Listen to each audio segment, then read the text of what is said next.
is tempting to divide history neatly into good guys and bad guys, and to put all the empires along with the bad guys.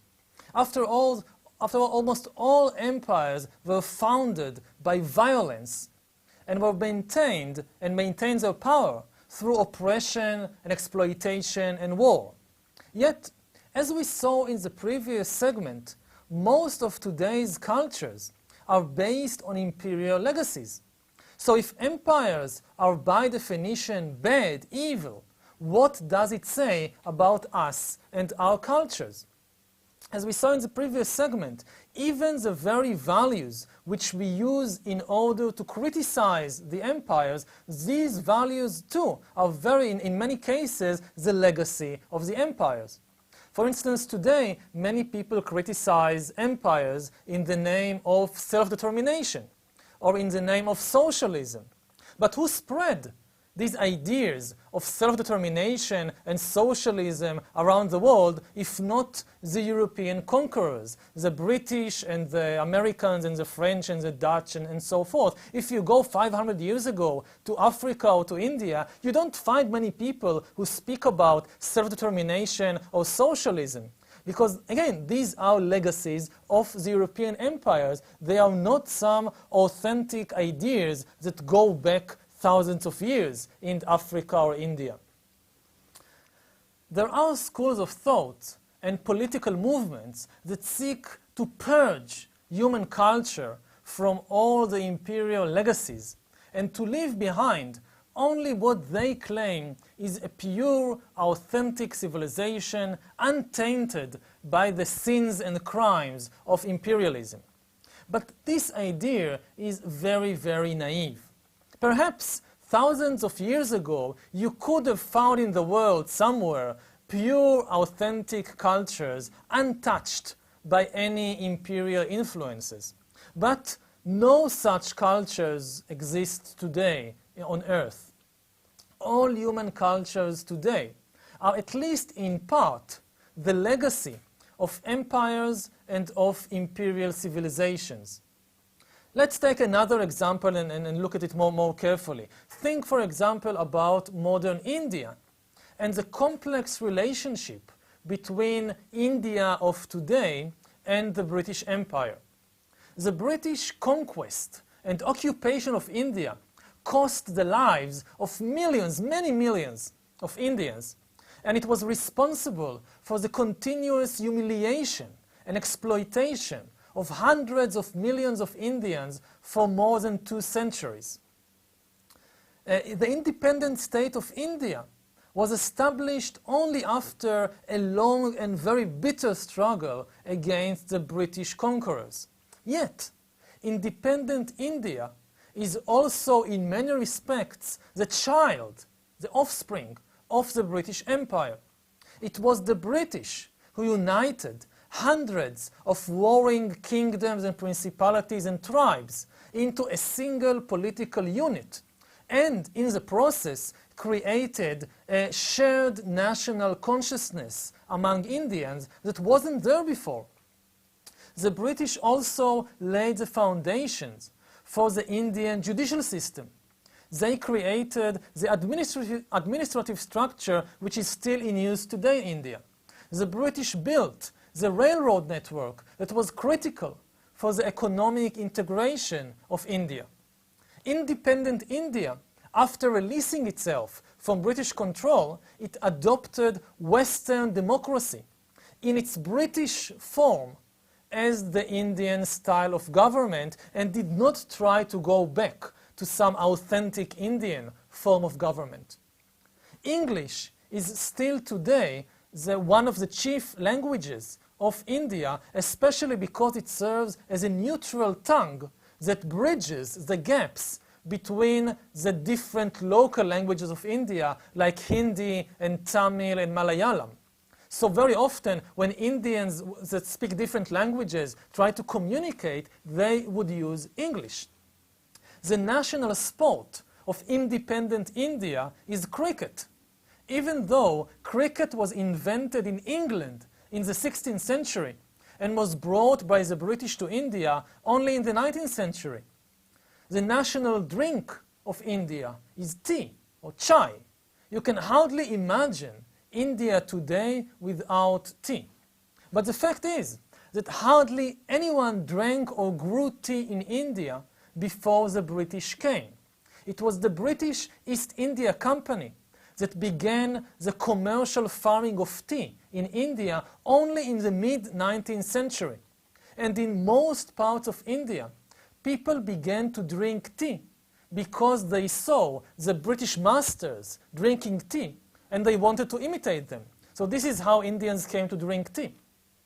Now, how many Indians today in independent India would be willing to give up democracy, English, the railway network, the legal system, cricket, and drinking tea, just because all these are imperial legacies? And even if you could find some extreme Indian nationalist who would like to do all that and to completely renounce all the legacies of the British Empire, including cricket and tea, what would such an extreme nationalist be defending if not the legacy of even older empires, such as the Mughal Empire or the Sultanate of Delhi that ruled India before the British? Because before the British came, it wasn't India was still ruled by empires. Let's take Taj Mahal again as an example. Is the Taj Mahal the symbol of authentic Indian culture as it is very often depicted?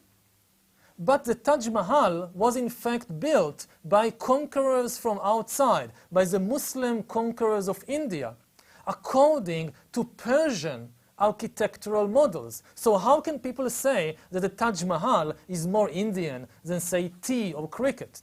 And even if you find somebody really, really extreme who would say, okay, let's give up everything, tea and cricket and railroads and democracy, and even let's destroy the Taj Mahal because it was built by conquerors from an empire from outside, we must go back to a pure and authentic Indian culture that existed before the invasion even of the Muslims. But again, before the invasion of the Muslims, what India had was simply other empires.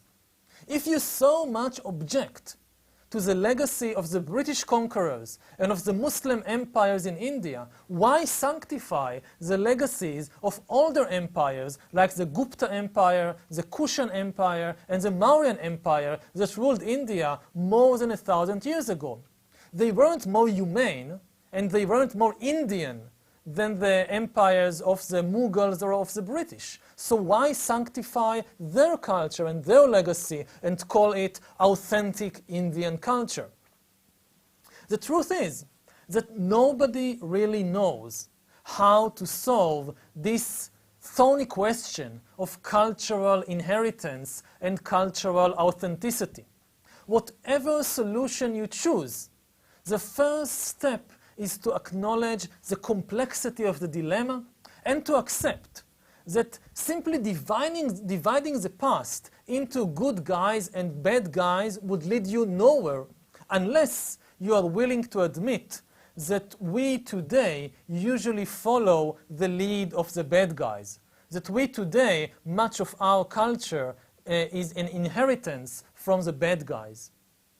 We see then that for the last 2,000 years, most humans have lived in empires. It seems likely that in the future too, most humans will live in an empire. But this time, the empire will be truly global. The imperial vision of Kairos the Great and others, of having a single government ruling over the whole world and the whole of humankind, might well be fulfilled in our lifetime. During the 20th century, the main political ideal was nationalism. According to the nationalist ideal, the nation or the people is the sovereign and hence the source of all political authority. The supreme role of the state, according to nationalism, was to promote the interests of the national collective. Accordingly, it was accepted wisdom in the 20th century that there should be as many independent states as there are distinct peoples, and that there is no place for empires that rule more than one people, more than one nation. However, as the 21st century begins, we see that nationalism is fast losing ground. More and more people believe that all of humankind, and not as a people of a particular nation, is the legitimate source of political authority, and that the principle of politics should be guided towards safeguarding human rights and protecting the interests of the entire human species, not the interest of a particular nation. If this is so, then having close to 200 independent states is a hindrance and not a help in obtaining the aims of politics. Since it is widely accepted that Swedes and Indonesians and Nigerians, they all have and deserve the same human rights, wouldn't it be simpler for a single global government to safeguard the rights of all than for different states? Moreover, the appearance of essentially global problems, such as global warming, erodes whatever legitimacy remains to the independent nation states. It's obvious that no nation state by itself can overcome problems, global problems like global warming. We need a global government, a global empire, in order to solve such problems effectively. This is why there are people who think that the color of the global empire, when it comes, will be green, like the color of the environmentalist cause, because this will be the big project of the global empire, the first big project to save the ecological system. As of 2013, these are still visions for the future. The world is still divided into close to 200 different states. But what we can observe even today is that the states are fast losing their independence. Fewer and fewer states are able to really execute independent economic policies. Fewer and fewer states are able to declare and wage wars as they please. And fewer states are able to manage even their internal affairs as they see fit, according to their wishes. Because states are becoming more and more open to the intervention of global forces, of global economic forces, of global companies and NGOs, of global public opinion, and so forth. States are increasingly obliged to conform to global standards of financial behavior, environmental policy, and justice. There are today in the world immensely powerful currents of capital, of labor, and of information that turn and shape the world with a growing disregard for the borders and the wishes of the states. So we see before our eyes the formation of a unified political, economic, and social system, which we may call the global empire. And what is important to realize about this new emerging global empire is that it is not governed by a particular state or ethnic group, like, say, China or the USA. The new global empire, much like the late Roman Empire, is an empire ruled by a multi-ethnic elite, which is held together not by connections of ethnicity, but by an increasingly common culture and common interests among the ruling elite of the empire, the global elite or the global caste. Now, what is exactly this global caste? Well, when you look at the world today, how the world today is being run, you see that the world in the early 21st century is not being governed and run by a particular state or government, but by a global caste of business people, engineers, people in the academia, people in the arts, in the universities, and so forth, which no matter where they live, it can be in New York or Buenos Aires or Shanghai or Dubai or Cape Town. These people who run the world, they increasingly have the same interests, the same viewpoint about the world, the same culture, and they also increasingly live a similar lifestyle. Again, whether you live in Shanghai or Cape Town or Dubai, your lifestyle, if you belong to this global caste of managers and journalists and lawyers and professors in the university and so forth, your life becomes more and more similar.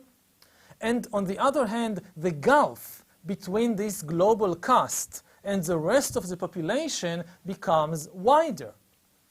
In the 19th and 20th century, the main division of the world was a division into nations, different nations. What was really important was if you are Chinese, or you are Japanese, or you are American, or you are Swedish. But today, increasingly, the main divisions of the world are horizontal, into castes or classes. And you can see that somebody who belongs to the global caste in New York, it's much closer in his or her way of life and interests and outlook to somebody who belongs to the global caste in Delhi or in Singapore than to somebody in a poor neighborhood in the same city in New York. So this is the new empire that is emerging along with a new ruling class. And many people today in the world, the main question which bothers them is whether they belong to this caste or not, and whether their interests, their loyalty, should be given to the global caste and the global empire, or to their own country and nation. More and more people, professors in the university, lawyers, engineers, managers of all kinds of corporations, they ask themselves, do I owe my chief loyalty to the particular state and nation in which I was born and in which I live now? Or does my chief loyalty belong to this global caste and empire and to their interests and values and norms? And more people choose the empire. More and more people feel that their chief loyalty is to the global community of knowledge, the global community of values, the global community of interests. Interests, again, like stopping global warming or spreading human rights around the world. This is their chief loyalty, and not to their particular nation and country. In this lesson, then, we saw that the crucial role played by empires was very important for the process of unifying humankind. But empires did not do it all by themselves. Empires did not unite humankind just by conquering all kinds of countries and imposing the same laws and culture on all of them. As we saw in the previous lesson, money and trade were also of great importance for the unification of humankind. And as we shall see in the next lesson, there is another major force that helped unite humankind, and this is religion. The next lesson will try to give you a brief history of religion from the first religions to the 21st century, and it will also focus on the central role of religion in uniting the world.